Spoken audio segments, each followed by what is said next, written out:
ligtas, ha? Kamusta ba sila? Sigurado po ako na ligtas ang mga yon sa tahanan nila, Nanay. Huwag po kayo mag-alala. Bibisitahin po natin sila kapag po safe na. Basta mag-iingat ka, ha? Lagi kong sinasabi sa ito, anak. Ikamamatay ko kapag may masamang nangyari sa'yo. Alam mo yan. Ikaw, si tatay, yung lolo mo. Lalo ka na. Ikaw ang buhay ko. Hmm?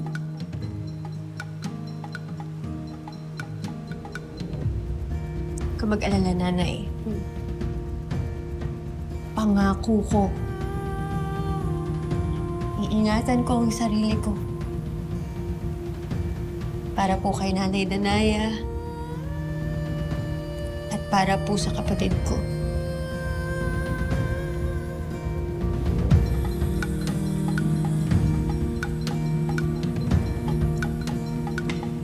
Joke lang. Siyempre, lalong-lalo na po para sa'yo.